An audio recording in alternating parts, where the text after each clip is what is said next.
Ladies and gentlemen, boys and girls, children of all ages. It is Thursday night, which is a day late, but it's Wednesday night, it's supposed to be.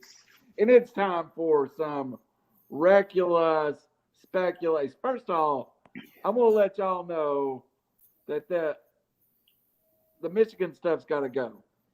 So it's ridiculous speculation, and it is, as we always start, 3 of the forecast minute members. And I would just like to start this show by going, what happened to the Michigan Wolverines? Hey, I hope the Michigan guys are watching. I'm the only one that went 2-0 on the semifinals. So, yeah, what I expected, Georgia's going to do their thing and Alabama does their thing. They are on the air currently on River City Media. So if you're over there watching them and switching over here, it's okay. Let's make welcome Robbie Davis. Got a lot to get through, Robbie. But it's been a good week of bowls and a month of bowls in college football, and man, we're in the grind for the NFL season now. Oh yeah, I mean, I enjoyed bowl season. I didn't do too well on the pick'em part of it. I thought there were a lot of bowls. I mean, it was just nice for the holidays to have entertainment, have games to watch, and if gambling is your thing, to gamble on them a little bit. It's definitely my thing, and so I did such. Won some, lost some, and then, but yeah, no, and but overall, I mean, I think it was a pretty good bowl season. I don't like though when they have the semifinals before the New Year's games. It just discredits them some, and it's just like they're on TV, but it's hard to get excited about them.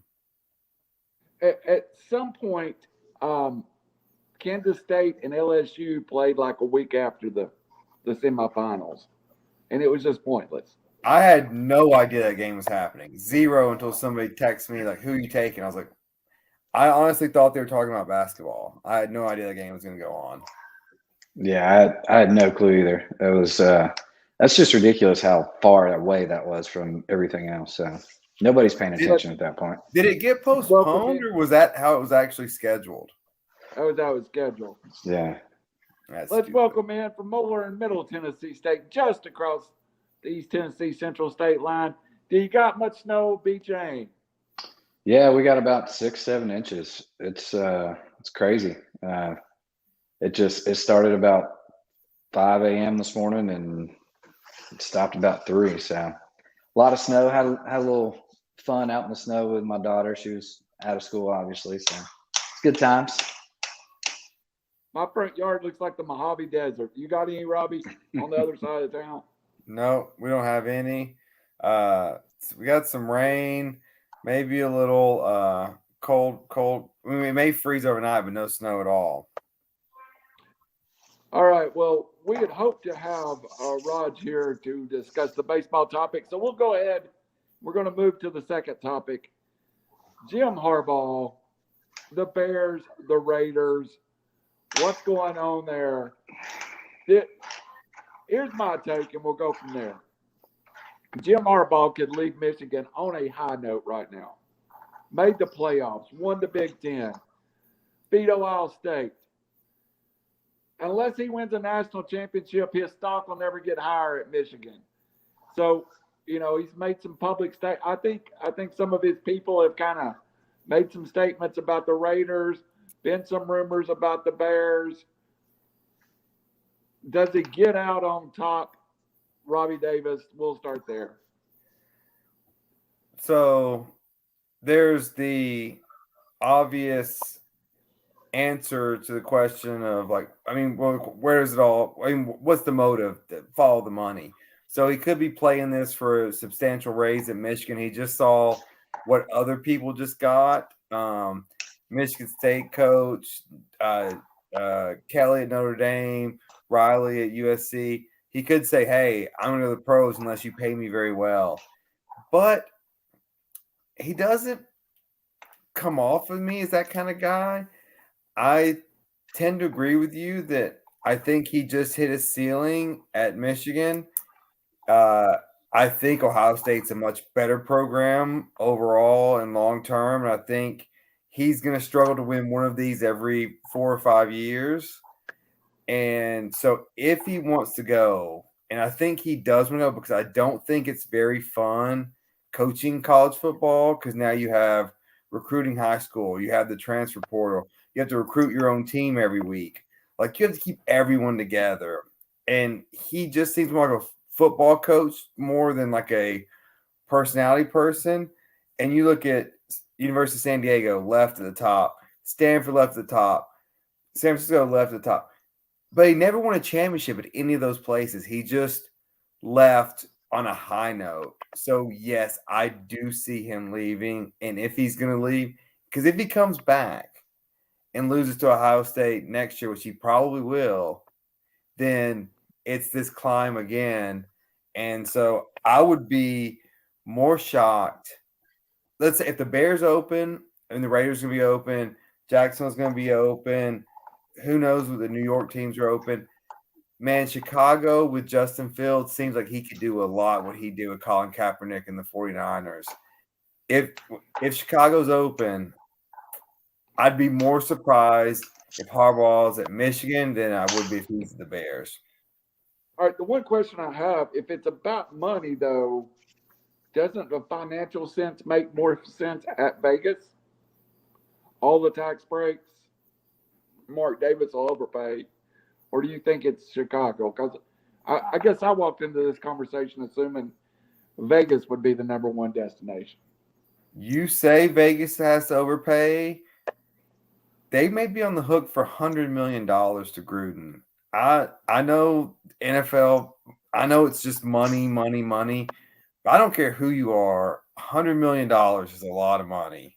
I don't know if in the contrary to that, the Bears owners everyone has money. Like it's not like Ohio State versus Cincinnati. All the NFL teams have money. They all do.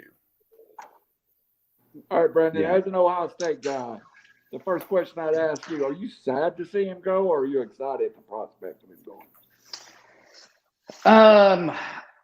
I mean, I hate everything about them and him, so I don't care one way or another. But as far as coaching wise, I think he, like Robbie said, his personality is more of a football coach than, kind of a recruiter, just from what you see in the media.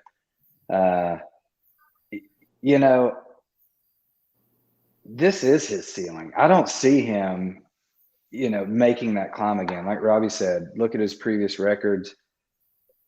If he gets a setback by losing to Ohio State, not winning the Big Ten championship next year, I mean, he starts back at square one all over again.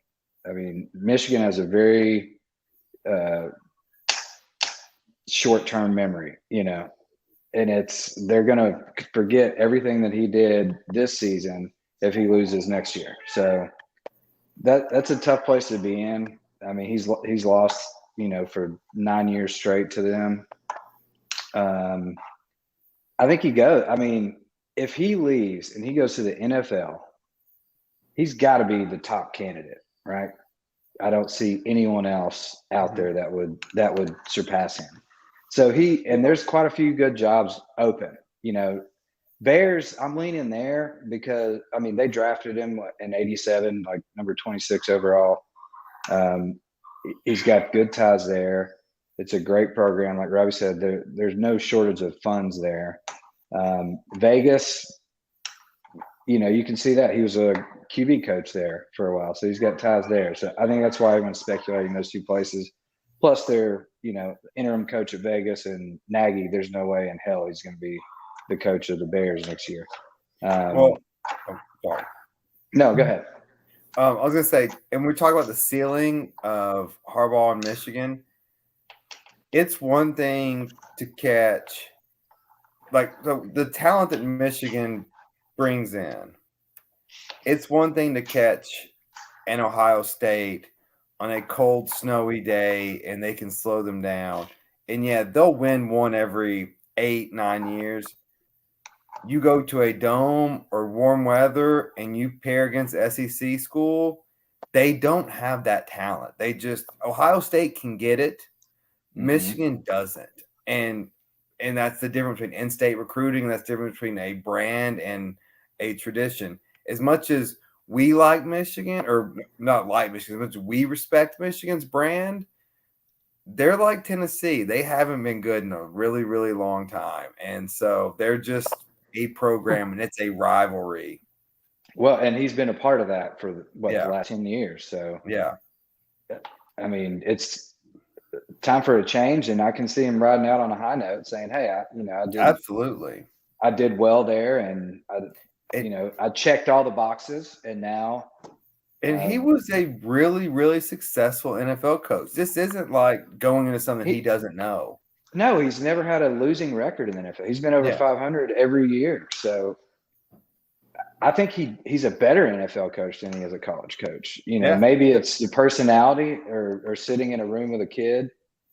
I don't know. I just know you look at the guy and, I wouldn't go there with him, but well, the same reason like Mike Tomlin laughed at like, you think I'm gonna go coach college? Like, no, like I think Harbaugh is the same way. Like, I came to my own water, I wanted to win. I won the Big Ten championship. I got you guys back to someone can take over now. Relevance, y'all lead the rest of the way if you can. But I'm gone. It just doesn't seem as good of a life as an NFL coach. Yeah, I mean, I think he stuck with it, and I commend him for that. He stuck with it to try and not go out with that losing. And they haven't really been terrible in the Big Ten or anything, and they've been good. It's just they couldn't beat Ohio State. And if you're a Michigan coach, that's your number one job. Yeah, and they have a losing record against Michigan State, but Ohio State's the standard. Right. So, I don't. If he doesn't take it now, I don't see him making it back. Odds, Robbie Davis that he leaves better than 50-50. Yeah, I think it's assuming he's offered. If he's offered the Bears, I think 70-30, Raiders 65-35. And one of these dysfunctional franchises, maybe 50-50. But I think he's done. I think he's said, I won the Big Ten. I'm out. I just think he fits well in Chicago. I mean, I do too. I really do. Like you said, with Fields, I mean, he's been a quarterback coach his whole life. He knows quarterbacks. He coached, Luck at Stanford. It's a perfect scenario to come in. The only downside, they don't have a first-round draft pick because they traded away for Fields. But again, they're a younger team. I think they've got a lot to build on there.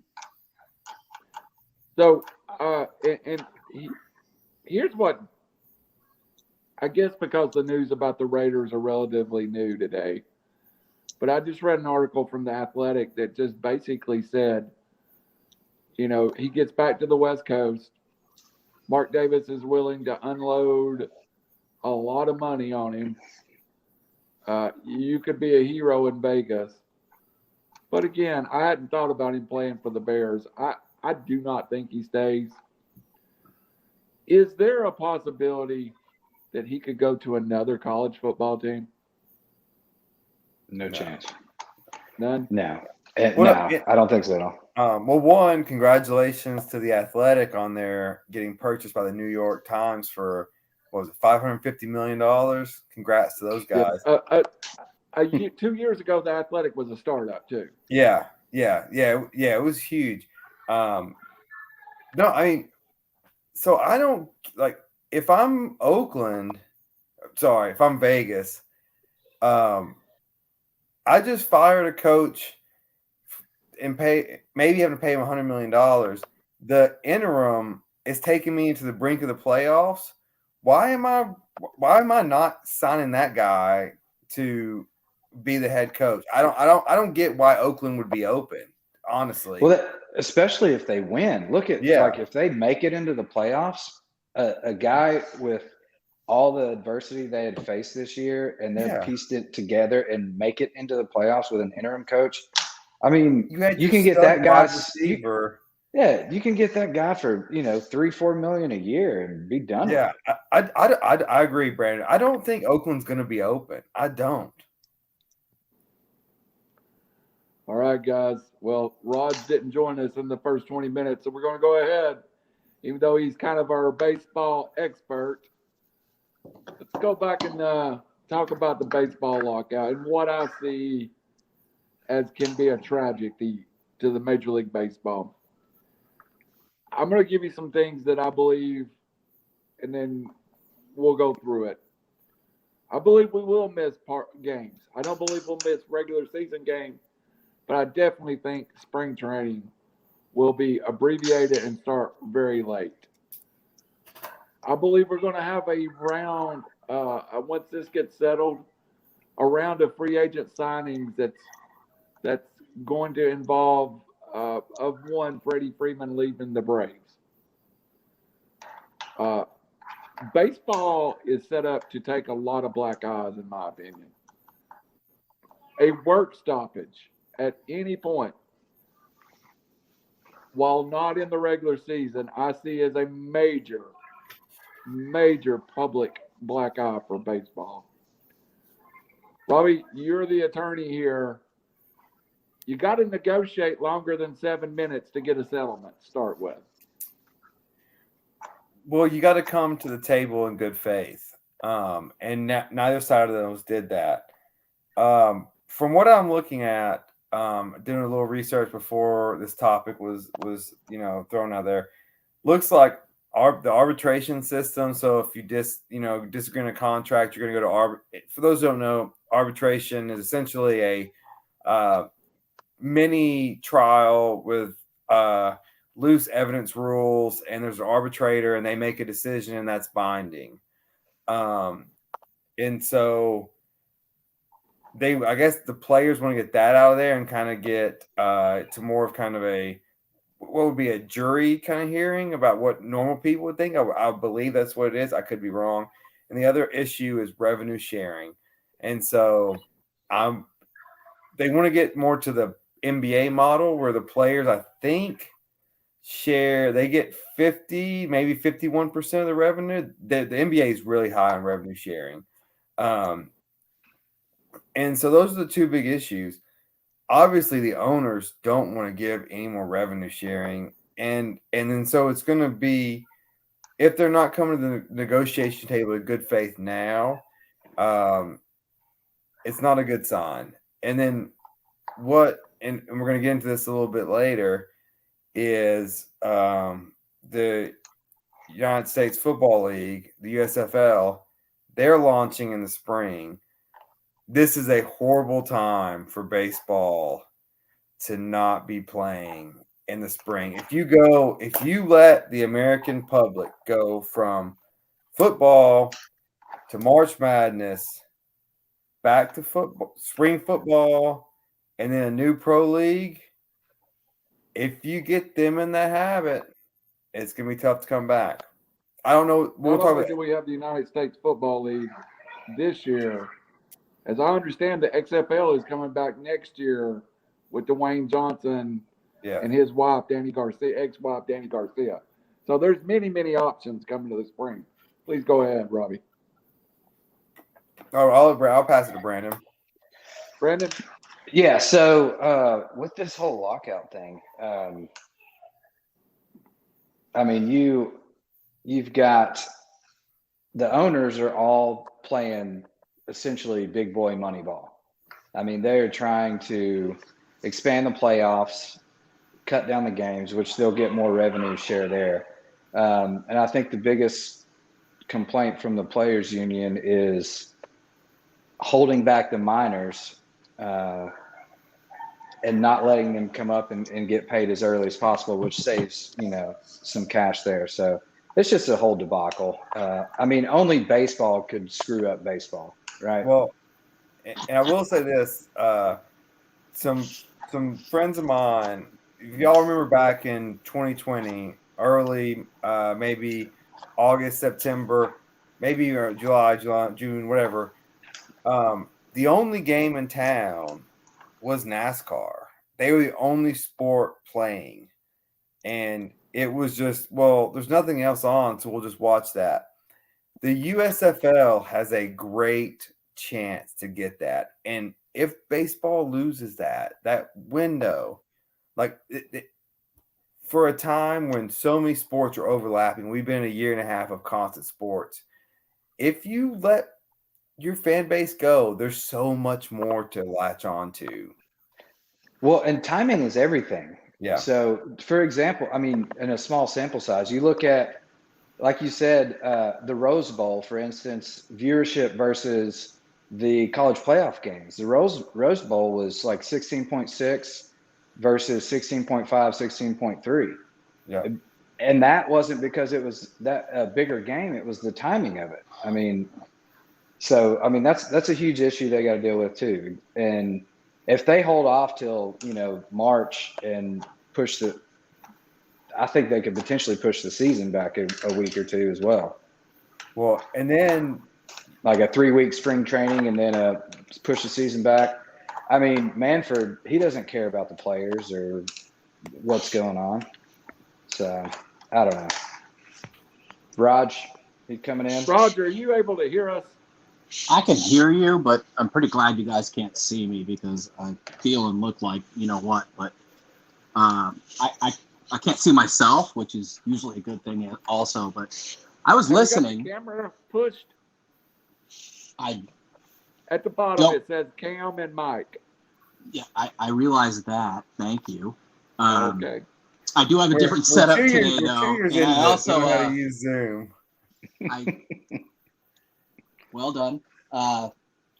Truth be told, I don't feel awesome, and this rarely happens. And I'm highly medicated, so c'est la vie. But I cannot see myself. But I heard the conversation, and it was well researched and well done. I think Chain's absolutely right. Nobody needs to see me, by the way. I could be Mysterio. Baseball has changed, and it's a pitcher's speed and a defensive game. And no longer, I know the headlines reveal that Max Scherzer somehow, even though he had a dead arm when the Dodgers needed him the most, gets $43 million a year. But most of baseball is young players that are unlikely to reach their veteran minimum, if you will, or whatnot. And yeah, the game has changed extensively, and the owners refuse to recognize as much. And believe it or not, baseball is making money, and it's just out of volume in 162 games, but it's certainly not TV revenue. But one of the reasons why is because they don't play, or rather pay the average player very much. Shane's absolutely right. Now I'm going to leave and try to figure out this phone thing and hope my NyQuil doesn't kick in any further. But no, So excellent conversation. Please. Well, Rogers. I didn't. Wait. I didn't realize the symptom of COVID was not being able to work electronics. Hey, I actually tested just now because I felt like, you know what, and I rarely get sick, but I was negative, fortunately, and I'm drinking water. This is it's a new one for me as well. But Randall, COVID please. COVID does make you dumb, though. So everything maybe makes me dumb. Once you hit 45, everything makes you dumb. The one thing that Major League Baseball had done to itself over the last 2 to 3 years is it had circumvented its own rules. Players like Juan Soto, Ozzie Albies, Ronald Acuna had avoided arbitration completely by signing these mega contracts that really wasn't mega contracts. Acuna signed, I believe it was a 10-year, $120 million contract to avoid the whole process. Albies signed a $70 million contract. Basically, Soto did the same. They are one contract from full free agency that totally makes the arbitration system inept. Do you think that these guys I think Ronald Acuna, Juan Soto left millions of dollars on the table by doing this. If you let Acuna get to the open market, his contract actually delays him getting to the open market by 3 years. Absolutely. $12 million is $12 million over 3 years is $36 million. That's If he perfectly got to the said. open market, Ronald Acuna would bring $40 million in a year. And that's perfectly said, and that's part of the issue. It's not just minor league players that are getting underpaid. I hate to use this word because it's ugly, but it's borderline extortion of the Latin American, athlete that goes to an academy at 15, gets paid nothing, and Major League Baseball knows that just the opportunity is something that anybody would dream of, let alone somebody, from a disenfranchised, disadvantaged country. And they absolutely take full-blown advantage. And to the players' union credit, they're not making that a focus, an issue. Perhaps that's just my California liberal self, but that's really what I believe. And it upsets me, right? Like, I know we all like to think that owners are big and bad, but in this case, they really are. What percentage of the league now is mixed race? Let me put it that way, and not individually, but I'm saying as a populace. It's a different game now, and the CBA and the players' union, they just want that to be recognized. Robbie, to that question, does the fact that the majority of Major League Baseball is this Latin influx that's underpaid, and also an Asian influx, the Asian contract works different. A lot of these guys that come over, even Ichiro, they come over. It's not Ichiro that makes money off his first contract. It is his parent club back in Japan that sells his right to Major League Baseball that makes the majority of his money. Is it hypocritical that Major League Baseball can do this? Well, and I rarely take the billionaire side.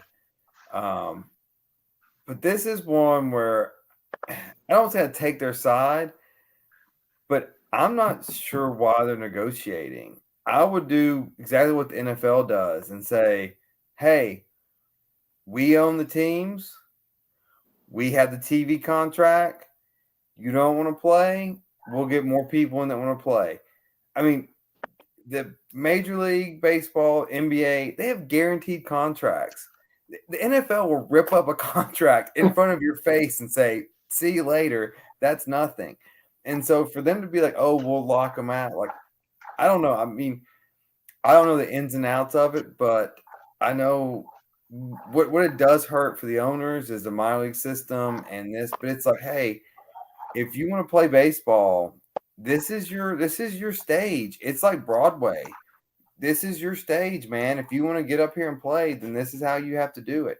And it sucks. But just from a negotiation table, yeah, if I'm the owners, I'm not backing down. This is a toy for me. Shane, let me ask you two questions. One, does it get disheartening for you to hear of minor league players that are playing for less than $3,000 or $4,000 a month? And also, at the same time, Robbie brought up NBA. One of my stigmatisms with the NBA is a very average player can make $20 million a year. Yeah. Those two facts bother me on both sides of it. The NBA players control the NBA. It's not the other way around. That's the biggest difference here. Here, there's a stronghold with the owners. They have the TV contracts, like Robbie said. So it's apples to oranges at this point. You can't really compare the two. So yeah, the players, you can be, a seventh or eighth man and make $20 million a year, no problem. Yeah, I mean, should they be getting paid more 100%. But at the same time, it's kind of a catch-22. It's a kid with an opportunity to make something and have a chance at the big leagues. So he'll take whatever he can get. I mean, he was already playing for free to get there, so you guarantee he'd play for free again. So you got to look at the psychology of the whole thing as well with these kids. And I think, that's getting a little bit manipulated by the owners for sure. I think, they're definitely wanting to expand playoffs because they get bigger TV contracts. No one's watching a game at 1:00 on a Tuesday. They're going to watch a playoff game instead. So cutting those out again. I mean, it's hard to argue with that side of it. So go ahead, Rob. Well, I was going to say the big picture of it is baseball makes their money off the gate, where the NBA and the NFL is making their money off of TV. You don't have to be a marketing genius to know which way this is going. If you're making money off of people coming to an event versus people watching it on television, baseball's going in the wrong direction. And so they may lock them out to try to get more of the gate revenue because that's all they're going to have. And yeah, like Brandon said, if you're playing playoff games on Tuesday at 1:00 Eastern, which is 10 a.m. on the West Coast, what are you doing? Literally, what are you doing? Yeah, we've had that conversation the whole time with baseball and their scheduling. Like, it's been terrible. So the Atlanta Braves win the World Series with a mid-level payroll, the worst TV contract in Major League Baseball.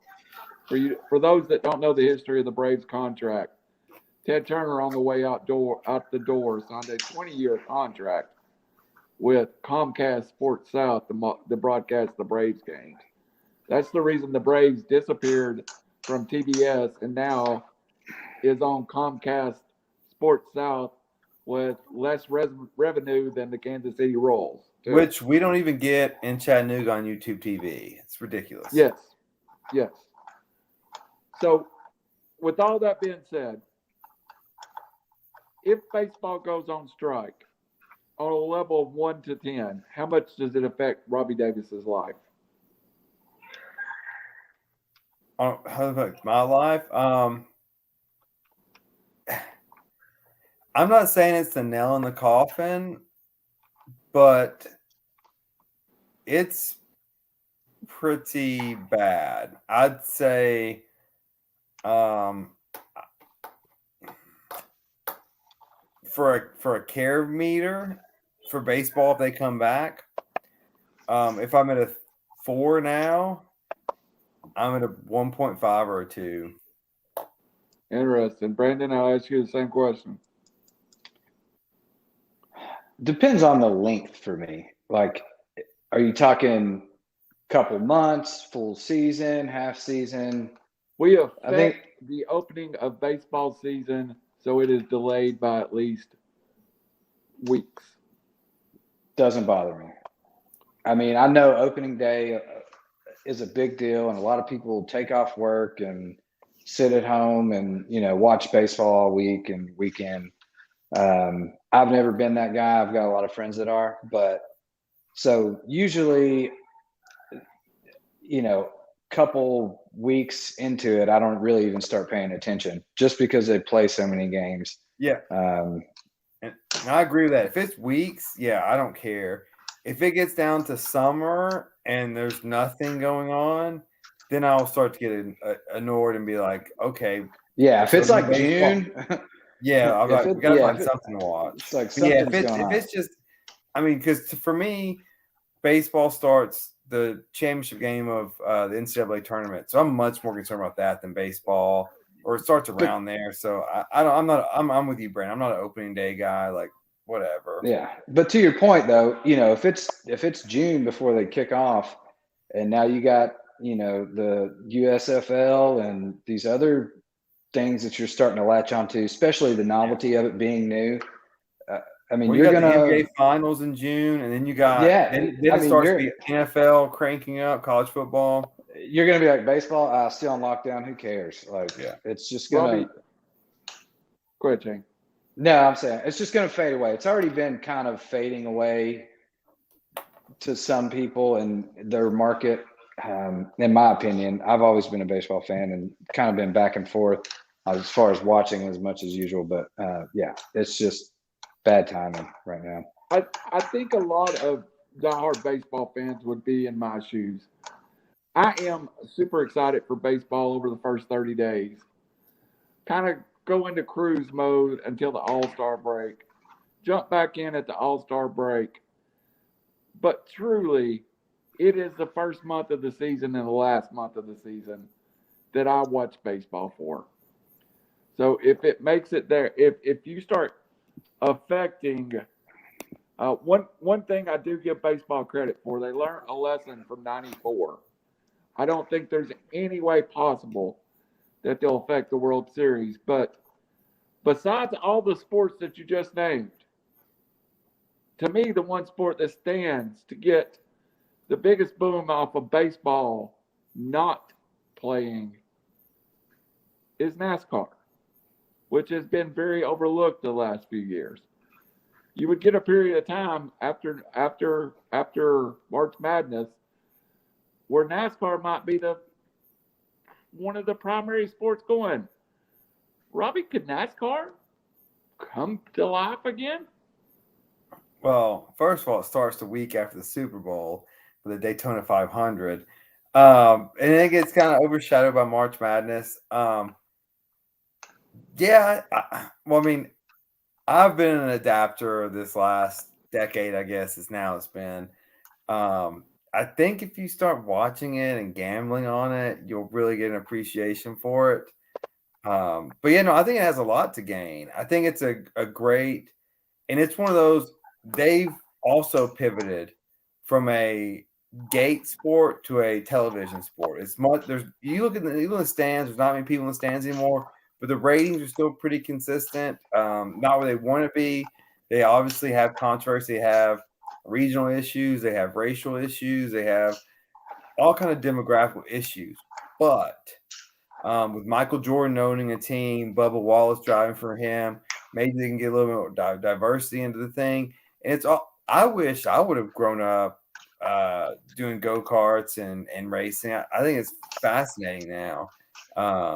And so, yeah, they have a chance. It can't hurt them to not have baseball playing, especially in the dog days of summer when there's nothing to watch. And we're just trying to do something to entertain ourselves and to gamble on. Well, I don't have a gambling problem, by the way. Just throws out there every sentence.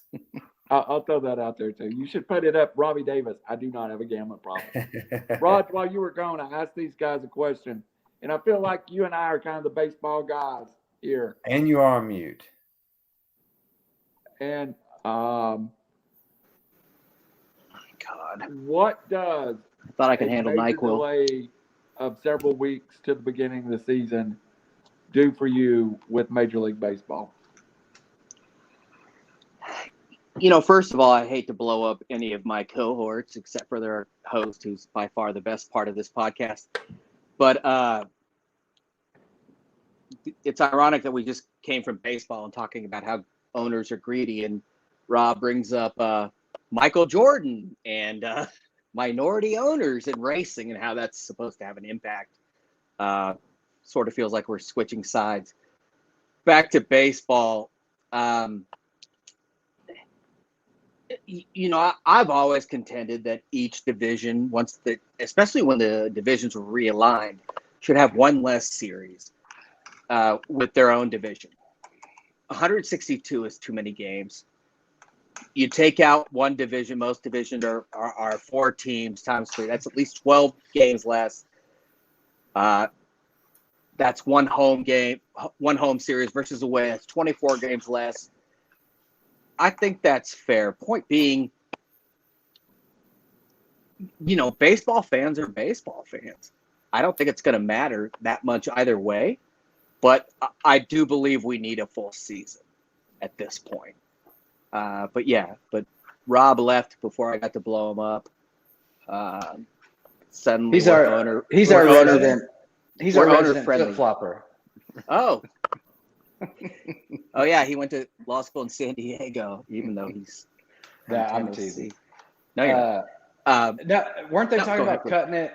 Weren't they talking about cutting with the playoff expansion, cutting to like 154 games a year or something? It was 154 games for a long period of time. It was 141 or 2 games for a long period. 41, I think. 141 for a long period of time. Matter of fact, Babe Ruth's 60 home run season was in a 20 game shorter season than Roger Maris, if you've ever watched the movie 61. And I know you were 21 at the time, Randall, but there were about 15 less teams then. But no, man, I agree entirely. It's a product of greed. Again, baseball makes money based upon what we discussed earlier, because they, on the average, on the whole, don't pay their players very much.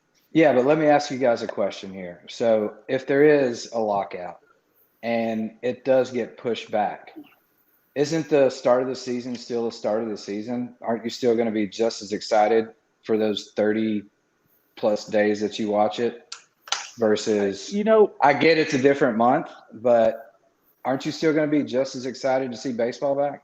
Do you feel the same when football doesn't start on September 1st, but starts on December 1st? That's how I feel about baseball. Oh, no. I think it's a whole different animal. I think baseball. Of course one would, but that's how I feel about baseball. Sure. Oh, yeah. Feel the same. This is an opinion show, so you have yours, we have ours. It's about reckless speculation, which is what you are. But no, if you say, no, baseball's going to start July 1 versus April 1, well, oh, no, I'm into focusing on football, and then the season may as well not just pass it to the next year. Because there's no sense in focusing on it, because you're going to get, 30 games in until it's football season? No. That's based upon the presumption that what if football was in the summer? Based upon like Randall's question about the USFL, which is a brilliant question.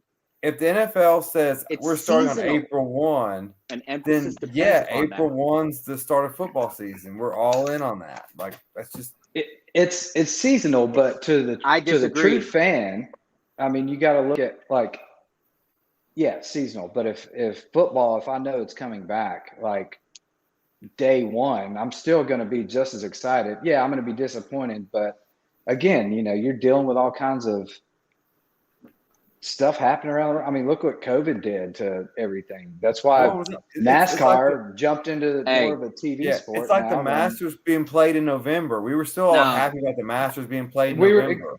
Exactly. You're wrong because you guys weren't born, but Randall posed a brilliant question about the USFL.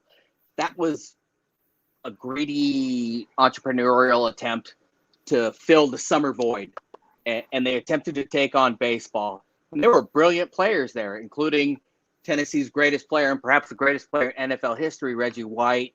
I actually have been to USFL games. Steve Young and the LA Express, Herschel Walker, who's the only never mind.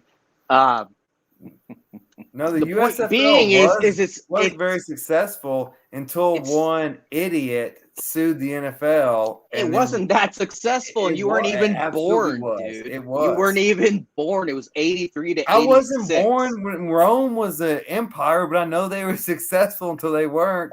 You don't have to be there. But do you believe personal experience or text?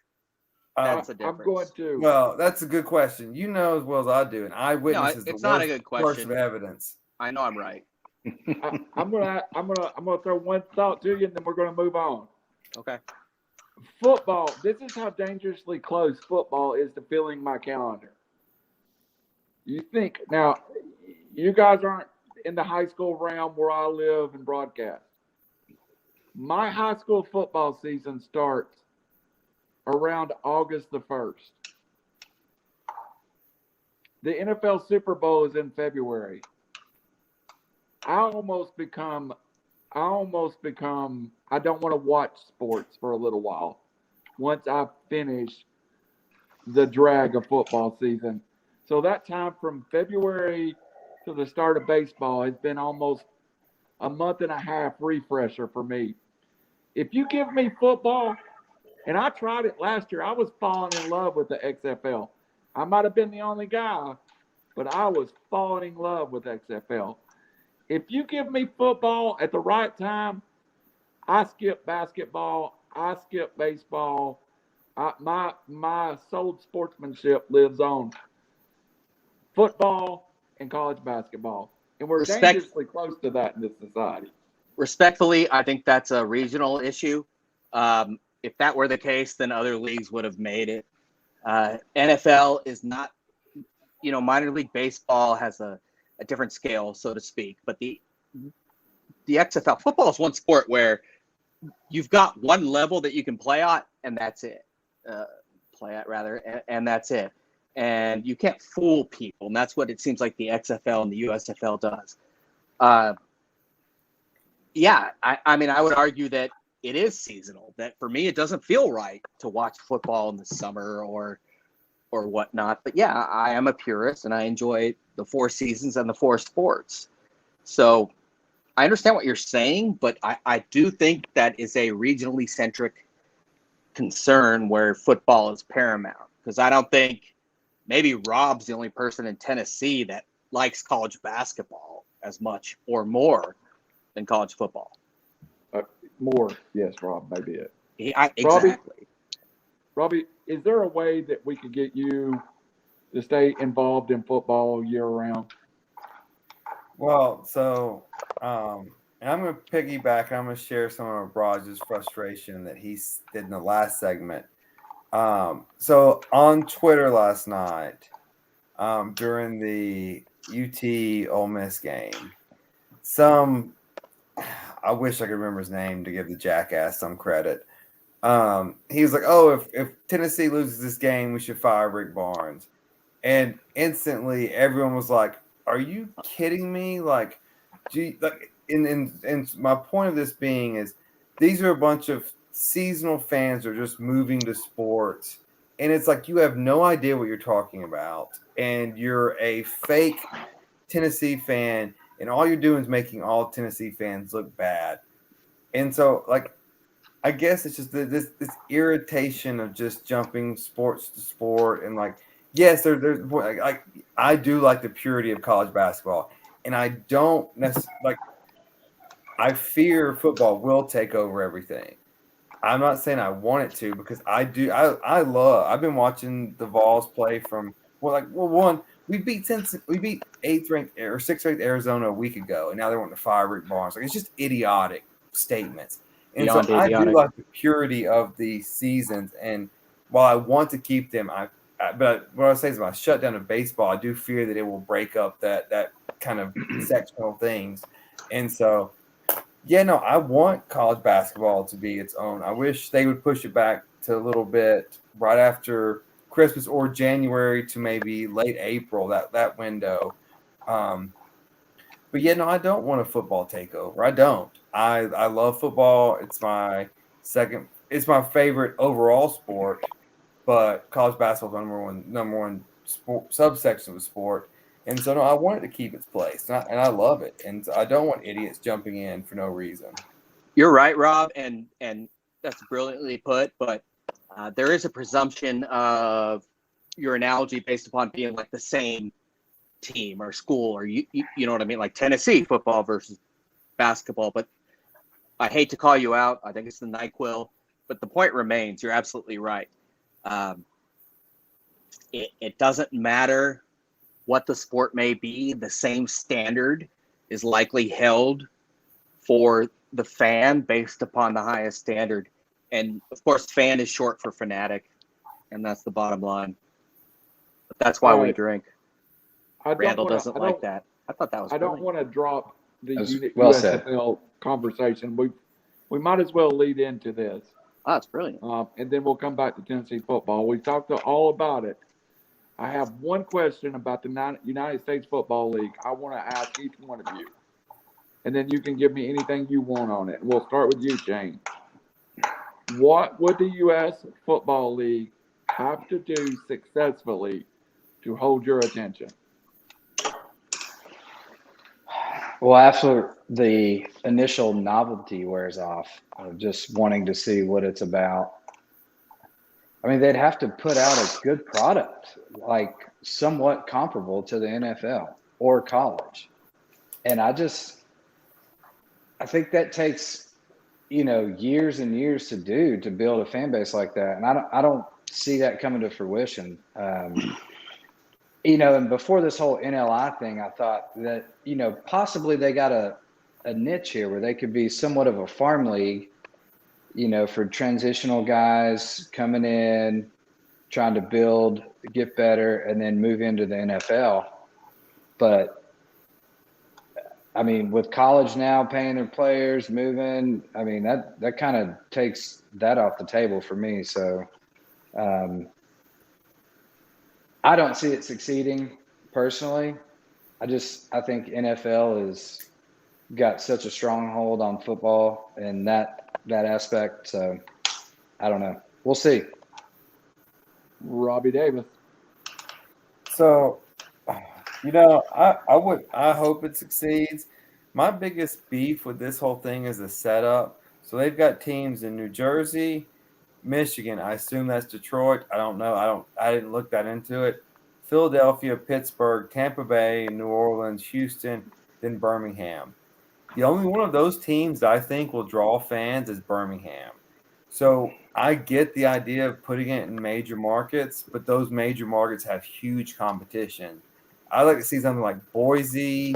I like Birmingham, maybe Memphis, maybe Oklahoma City, San Antonio, places that don't have major market football teams. Because I'm not, as a consumer, if I'm let's say an Eagles fan, I'm not dropping my $3,000 for Eagles tickets and then turning around and paying whatever maybe $700 or whatever it is for tickets for this game, or Pittsburgh, Tampa, NOLA, Houston, New Jersey.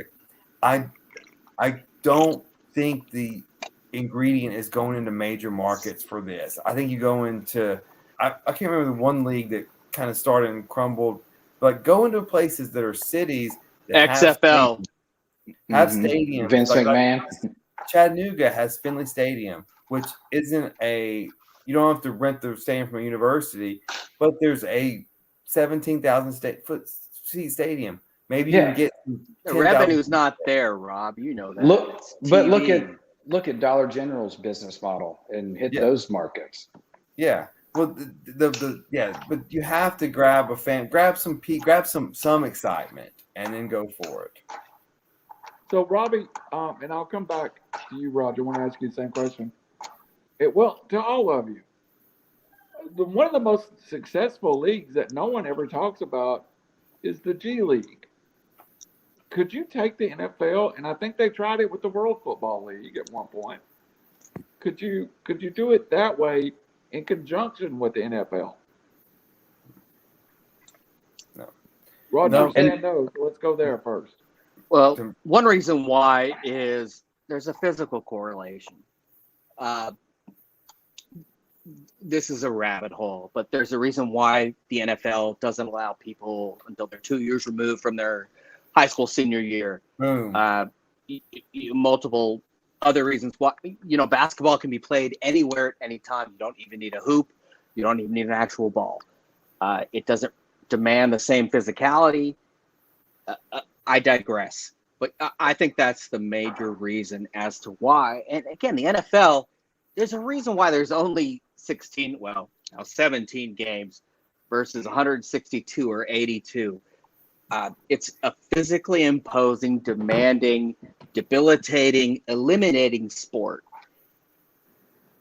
Nobody else gets CTE and shoots themselves in the heart to preserve their brain in other sports. It's unlike anything else, and you can't duplicate that.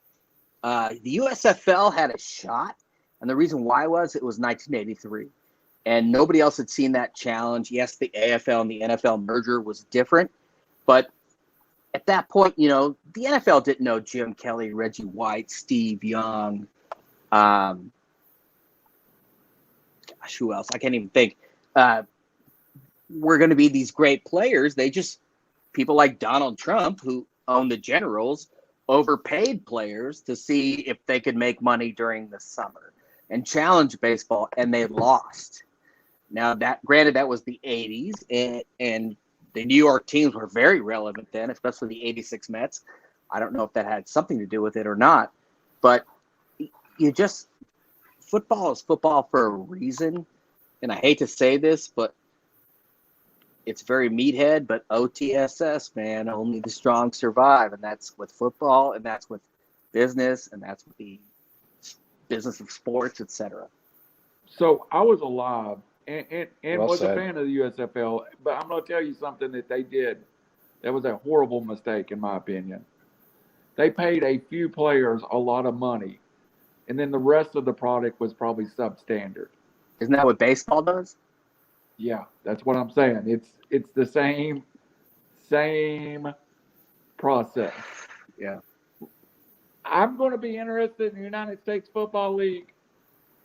Everything Dwayne Johnson touches turns to gold, so we'll see. We're definitely going to have a couple of years of spring football. Let's see if anybody can make it stick. So that was a good conversation. Let's move on. I want to talk about something, and I'm going to put a little different spin on it. I have been a season ticket holder at the University of Tennessee since the early 90s. And I went through a period of very good football and a very, very, very criticized coach at that time. Then I went through a period of a turnover of coach. We went through Lane Kiffin State of the Year, Derek Dooley, Butch Jones. I've been thinking about Josh Heupel and the Vols' future. I do not know that I know what makes a good football coach at the college level. But I can tell you, for the future of the Tennessee Vol program and Coach Heupel, maybe I'm drinking a Kool-Aid, but something about this feels different than any point in Tennessee football history. Robbie, we'll start with you. Raj, I want your input. I want everybody's input. Why does Josh Heupel feel different than even Philip Fulmer did? So I will admit that I was wrong. I didn't like the hire, but I am wrong. He took over a team built for defense under Jeremy Pruitt, which left on horrible terms, and the NCAA is looking in. People are transferring. He came in with almost nothing. The most points scored in Tennessee history in a season, the most touchdowns scored in Tennessee history. But most importantly for Tennessee sports and Tennessee athletics is ignited a fan base.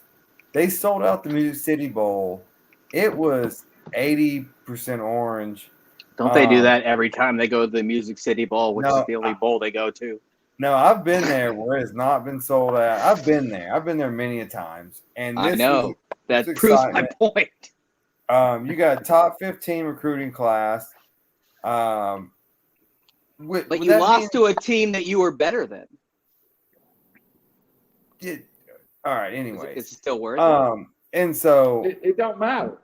It doesn't matter in my head. My point is the same hyperbole is expressed every time game. You guys have a winning game. I'll let you talk here in a second. It's an exhibition game. I'm going to stop. And top 15 recruiting class with top 3 in the conference. So Bobby's getting mad. You got your QB coming back. You got a lot of key players. The SEC's not in reach maybe next year, but in the next couple of years, the SEC is in reach. I am very happy with what I've seen thus far. He made a few blunders in the bowl game, going for it, got cocky. But that's okay. Let's get cocky. Again, it's an exhibition game. It doesn't matter. Bowl games don't matter unless you're in the playoffs. I don't care if you win, lose, doesn't matter. And so no, I'm very happy. I think I was wrong, and he didn't even entertain Oklahoma, at least on the outside. So I think he's here to stay, and I'm happy with this. Raj, to your point, it didn't matter. I'm telling you, this fan base is so desperate for something to feel good about. Josh Heupel feels completely different. And it doesn't feel like Butch Jones. It doesn't feel like Derek Lewis. It doesn't even feel like Philip Fulmer at his peak. For once, I'll agree with you. And I'm sorry, I didn't mean to interrupt. Go ahead. The reason why is I've heard the same hyperbole for decades. Or this and that, where it went but brick by brick, blah, blah, blah. Heupel is the only person, again, I've said this many times, the only thing I question about Heupel is how he named Joe Milton the starter over Hendon Hooker, who's an NFL prospect, who's a ridiculously brilliant decision maker. And I know people say, oh, you missed a few passes Milton did, and it would have been a difference. No. I think maybe because Hooker didn't have as much time in the program. Yeah. When you look at the top 10 transfers, exactly. When you look at the top 10 transfers last year, most services said like 80% were from Tennessee. And they had like 50 players sometimes. And Heupel not only won, but he made kids improve. And that's all that matters. He's a real coach. Was he going to go to Oklahoma? I kind of joked around about it. Stoops fired him because Stoops is an idiot and Oklahoma fans are dumb. And now that Stoops won a bowl game, they're going to brag about it. But I'm so annoyed and sick of hyperbole from, no offense, small town fans, even from rational people like the two of you. But for once, it's justified. This guy can flat out coach, and that was a good team. And I was shocked they lost to Purdue because they were a better team. It wasn't about a decision here or there. That's football. I really don't know how they lost that game, to be very honest with you. But, I mean, this is the first time in my life where I would kind of agree with you guys, where optimism is actually justifiable. Brendan, you live in the state. You deal with a lot of Tennessee fans. What's the feel out there to you like? No, I'm going to have to agree with Raj on this one. So I've heard for years, this is it. We've got a great coach. It's going to happen. We're rebuilding. It's going to happen, and then something happens. I'm one Tennessee fan that will say, I've only said that about one other coach, and that was Lane Kiffin. So go ahead. Oh, God. I still think. Credibility. Credibility. Sorry. No. That being said, I mean, Roger's right. Yeah, he did name Milton the starter, but he's also smart enough coach to understand his mistake and made a very big change, mid-season. And he's one of those coaches that is just a football guy. He's gonna make adjustments. You can see that.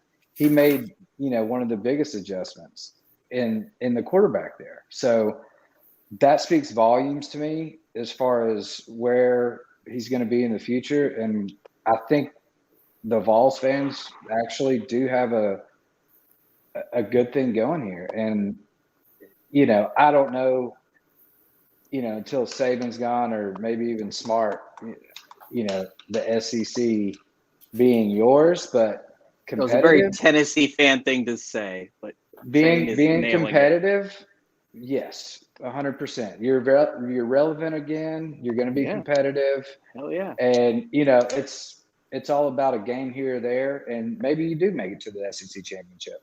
Well, and in theory, it's not about Kirby being there anymore. We're about to break into pause, and it should be Tennessee, Alabama, Auburn, and Vandy. And then once Saban's gone, then it's just beating those three clowns. Yeah, once Saban's gone, I said it, Alabama. all over, bro. Again. You're a bunch of clowns. Again. Hey, just Well, be the happy coach with knows the relevance season is hiring. back in the SEC for Exactly. Tennessee. Be happy for relevance. You All guys right, are guys, we're running shocking me. late on time. I want to get to the NFL scenarios real fast. Yes, let's do that. The NFL is in week 17, and there's not a whole lot to play for this final week of the season. Hey, what about fantasy football? How you guys doing? Because it's week 17. The elephant in the room. Sorry, only been in league 5 years. Finals 4 of the 5. You're in danger Yeah. of getting muted. Let's stay on subject. No, man, Lenny talking trash is worse than me. I shouldn't talk trash. I'm sorry, but go ahead. I'm No, you very still gotta win it. So which I haven't done. the Aside AFC from Titans, in the AFC, I've got one. the Titans have clinched the playoff berth. Randall For the has years season. ago. They have Randall has 79%. 30 years ago. He's They going to have mute all of us. 79% opportunity to clinch the first seed. One remaining game, the Houston Texans. Are they any way the Titans lose to the Texans? Didn't they already lose to them? Yeah, they did. But They it's hard did. to beat a team twice. No, there's a lot of crazy scenarios out there. So, Titans lose, Chiefs win, Chiefs jump number 1. Bengals could jump to number 1 with a loss from the Titans and the Chiefs.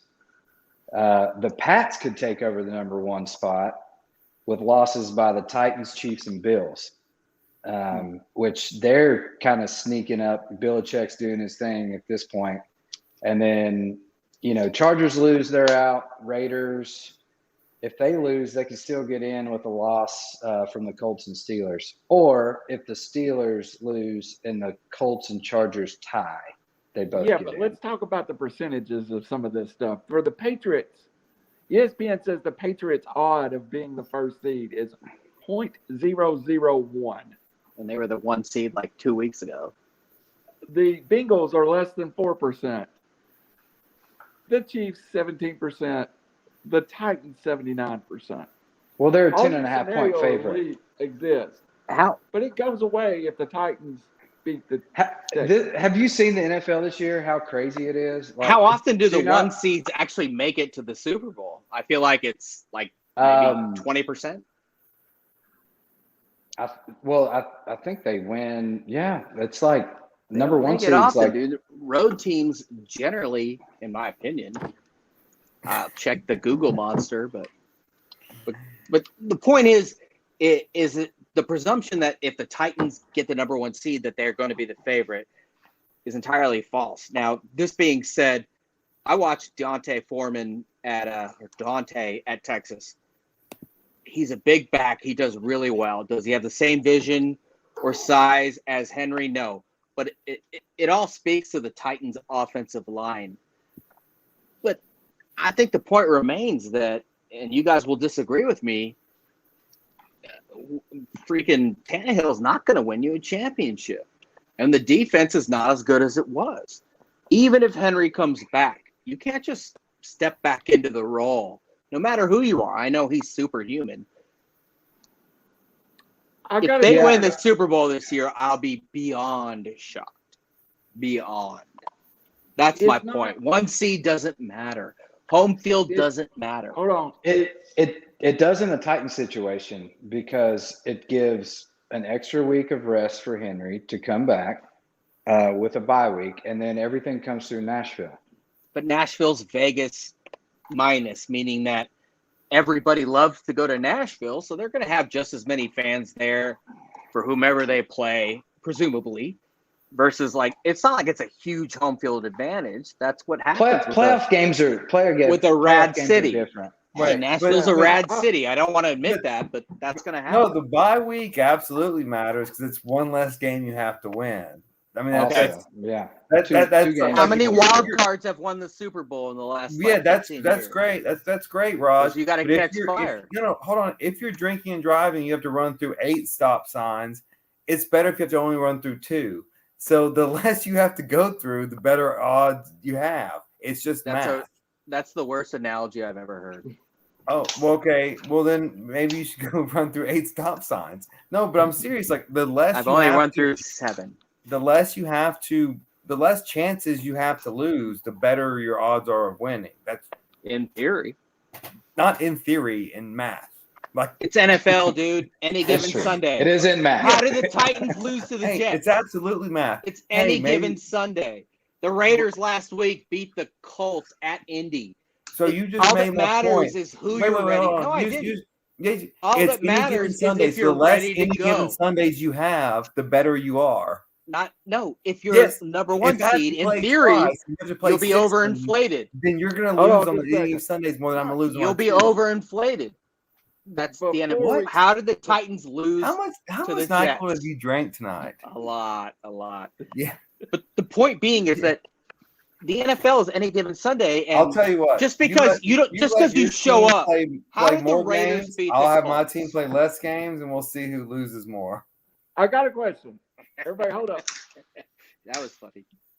I mean, it's Before we do bad. the AFC, It does before we come. do the AFC, the most dangerous team that no one is talking about comes from the winner of Cincinnati, Indianapolis. True or false? False. Not true. True. I say true. Robbie, you True. said false. Who's the? I'm sticking You're still with on the my- Chargers. Oh, Yep. get off the Chargers. I'm Get sticking off with the my Chargers preseason already. pick. Come on. Hey, they'll beat the Chargers. Raiders, and they're going to be a wild card and win it all. And again, disprove You Rollins' California theory. boys. I mean, what is wrong with I'm a y'all? fucking Come on Raider now. fan, dude. Excuse me. I'm a Raider fan. All I right, just- over to the NFC. I Before think we the lose Chargers all are a better control, let's get team. out of here. I knew I could pull something out of one of you. Mother. Over in the NFC, the Packers have clinched. The Rams, as long as they beat the 49ers, hold second. Good Yep. football But- game, though. They could slide all the way to 5, though. They could. Tampa plays the Panthers. Dallas at the Eagles. Arizona at the Seahawks. San Francisco again at the Rams. That's the real big. And then the Eagles at the Cowboys. So over in the NFC, you've got 7 teams, and 4 of those teams are playing this week. Brandon, what's the Another crazy scenario for the NFC is Arizona. So they can jump from 5 to number 2 with the Rams losing and Tampa Bay losing, which, changes the whole outlook of the NFC. Rams could clinch it for sure. But yeah, they could potentially slide all the way to 5 with a loss, depending on everyone else. So it's the NFL, and I am not, just because someone's a double-digit favorite, even in this week, I'm not so sold on certain teams. So I will be putting somebody from the NFC playoff picture on an upset alert here shortly. So the whole world's already kind of pointed the NFC towards this Bucks-Packers matchup. What are the odds we get a Bucks-Packer matchup, Riley? I don't like it. So I think my most dangerous team in the NFC is the Eagles. I think they can force teams almost back to, and it's almost deja vu to when Vic came in and beat Brett Favre and Lambeau for their first home loss. Like, I see this Packers team or this Eagles team as being just really hard to defend, and they will pound you. They focus, or they force their game of football on you. As great as Aaron Rodgers is, they're the most dangerous team to me right now. I think the Bucks, you never count them out because of Brady, but they seem a bit wounded. And New Orleans, and we said this last year, New Orleans set the blueprint, but I just don't think they have it this year. So if I'm not taking the favorite, I'm taking the Eagles. Thanks for stealing my upset alert pick. You guys are both ridiculously wrong, though. Because that's who I'm going to put on Because upset alert. if you look at the Eagles, win streak, it was against the Broncos, which I think it was at home. Maybe it was at Denver. They beat They beat the Jets at New York, Washington, the Giants, Washington again, and I think the Saints with Trevor Siemian. They're well coached and they're a decent team, but I mean, they don't have a true running game, right? They have a couple change of pace backs and Kenneth Gainwell. They have a quarterback who can move the football, but he's basically Marcus Mariota. He's not going to make 3rd and 18 and a 25-yard out. I love Jalen Hurts. But I just – and the defense is nearly the same. Fletcher Cox is 10 years older, et cetera. I don't see Philly doing anything. I'm shocked they actually made the playoffs, but look at their wins. So I'm going to give you the Dallas Cowboys wins. Ready? Yep. Washington football team, the New York Giants, the Washington football team, the New Orleans Saints, the Atlanta Falcons, the Minnesota Vikings. That's since the start of November. That group of wins ain't no better than the Eagles group of wins. They played Tampa Bay good, though. Well, here's my response. Arizona's bombs. This is the NFL. The Raiders have lost to the Giants, to the Bears. They've beaten the Steelers at Pittsburgh, the Ravens, the Dolphins, all playoff considerations. They lost to the Chargers. They beat Denver twice. They beat Philly. There's another loss. Oh, they got crushed by Cincinnati, which was just a better team. Remember, they beat Dallas on Thanksgiving Day, and they lost to the Washington football team. The point being is the NFL is a roll of dice. Better. It's about matchups, and you never know. And Philly can't match up with certain teams. The less games you play, the less you have to lose.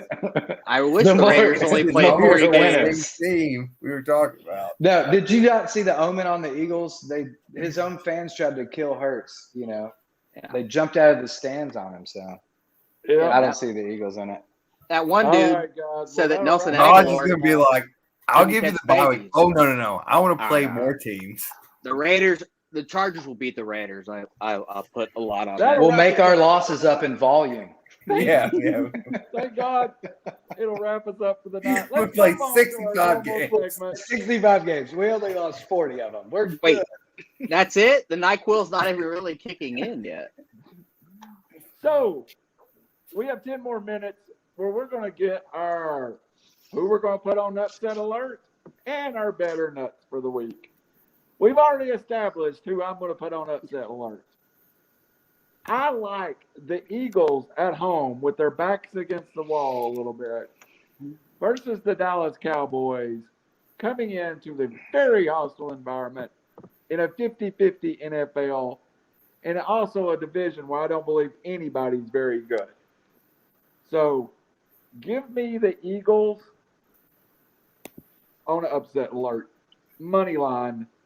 Beat the Dallas Cowboys. Sincere question, what does Dallas have to play for? Because I'm not sure. Because they already won the division, right? Is it seeding? Nothing. Yeah, it's seeding. Okay. Yeah. And the Eagles are playing for their playoff life. Is it correct, Brandon? No, they're already in, I think. The Eagles are in. That's the one thing I actually know. Eagles are in. Yeah, Eagles are in. You're right. I think the NFC's set. Isn't the NFC set? No. No. New Orleans still could get in somehow. New Orleans could get in for sure. I don't see that happening though. But No, but I assumed if New Orleans won and the Eagles lost, that's how New Orleans gets in. But we'll review that. No idea. Raj, who do you have on upset alert? You know what's funny is the Chargers are 3-point favorites at the Raiders for a playoff berth. I am not putting the Chargers on upset alert. I think LA is just a better team. When it comes to upset alert, I think, a team I'm looking at, even though Arizona has a lot to play for, is I've seen that as a touchdown favorite, and Rashad Penny is just crushing it right now. And Arizona, to me, hasn't demonstrated an ability to stop the run. So I think they have to be very wary of Seattle, especially with a savvy coach who's probably on his way out and a savvy quarterback who may or may not be on his way out. If anything, they'd love to punk a team like that. So I'm putting Arizona on 7.5, 6.5 upset alert. And that was my second choice. Robbie? Are we doing upset your alert and bet your nuts, or just No, upset? Just upset alert. If the Bills are 16-point favorites, I'll put them on that too. That's what I just saw. Sorry. Upset alert. I'm Way to going do your Georgia Bulldogs. Upset would be winning. Alabama's going to beat Georgia again in the college. Wait, what's the spread? 3.5. Georgia's favored? Yeah. Yeah. Get the fuck out! Oh, get out of here! Yeah. Well, So I'll take Alabama money line, and I'll be happy with it. I'm gonna lay the farm, dude.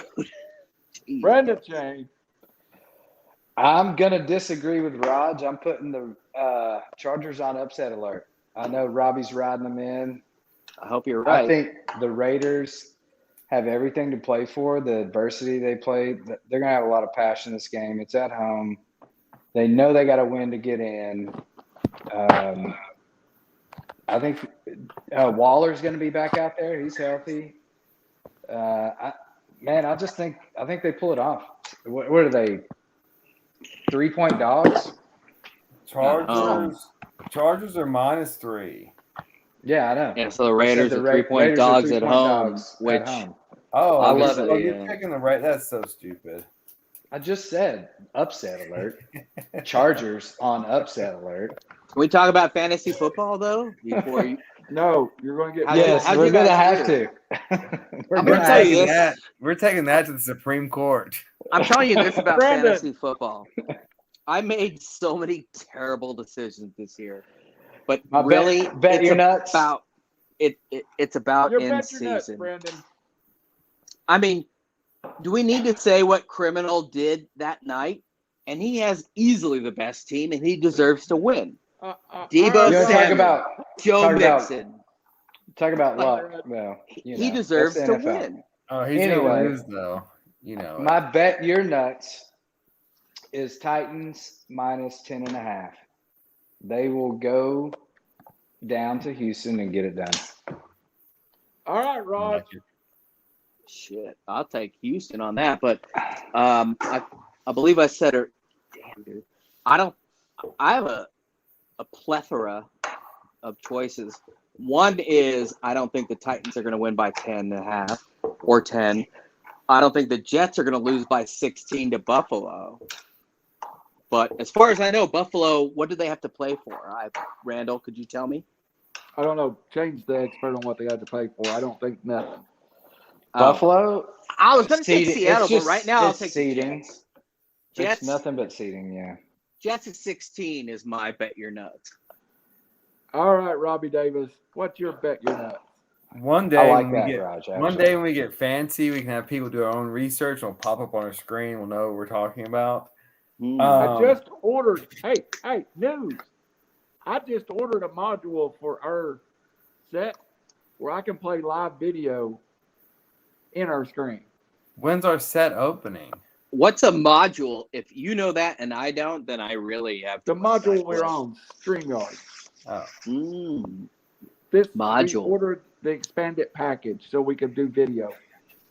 all right. So if you this wanted to is- bring up a play and insert it into the score or into the video feed, you could. Oh, why didn't you say so? So I like this is reckless gambling and for reckless speculation. Irrelevant. Irrelevant speculation. Erroneous. Reckless speculation. So Cincinnati's without Joe Burrow. Cleveland's without Baker Mayfield. And Cleveland's Joe minus- Mixon. Mixon's Yeah, not playing Mixon. Cincinnati. But Cleveland's -6 for I have no reason why. I don't know who's playing quarterback for them. I don't know who's playing quarterback for Cincinnati. But I will take Cincinnati +6. And I will bet them now, and I will go big. I'm saying laying 300 on them. Just All call right. it units. 3 units. My bet you're nuts. Is it inappropriate? I don't know. A game 3. night. I'll bet 3 cases of Mountain Dew. I see Skip Bayless does that. I will take Georgia to hammer Alabama. What do you mean? Georgia minus, and I like Georgia to win the game. The Bulldogs finally get it done and win a national championship. How much can I bet you personally based No, upon you that? can't. No, you can't. I will about- second that bet. I'll be the insurance on that if Rod can't cover. Yeah, I will I be can't the cover primary it. insurance on that. $11.37 that's in my checking account. Why do you think All right. Georgia's going to win? How about Robbie's 1,000 to your Because 20 and my I 50 hate to your Georgia 20? so bad that it's just destined for them to win this year. Oh, I- so logic. I like it. Aren't you a Falcons am. fan? Like, I don't get this about the South. I am completely trying to jinx them, Robbie. You're a Falcons fan, which is the epicenter of Georgia, correct? No, it's not. Atlanta? Georgia Tech's in Atlanta. Oh, yeah. Wow. I know tons of Georgia Tech fans. I know at least Semantics. 3. I've met Okay. one in my entire life. Well, Hey, the guy I yeah, work with he did my played taxes. football at Georgia Tech. There you go. I've met way more Falcons fans than Georgia Tech. Yeah. All right, guys. Final Hey, word. should we- We're going to hey, start can with we- Raj because it's going to take him a while. I'm struggling. Drink some more NyQuil. Look how fat my face is, too. I had a shot of Toradol and Depomedrol yesterday on my shoulder, which was So what's awesome. your Hopefully final you word only there, have to Phil play Boy? 16 playoff games. Dude, my life ended in the first round years ago. I'm trying to get your final words there. Feeling Oh, like I sorry. didn't- Sorry. My shoulder hurts. My final words? Yeah. Yeah. Oh, shit. NyQuil kicked in. Those are my final words. Okay. The NyQuil kicked in. All right, Brandon James, final words. Final words. Titans will be the number 1 seed. AFC comes through Nashville. Gonna happen. Robbie Davis, your team plays less games than anybody.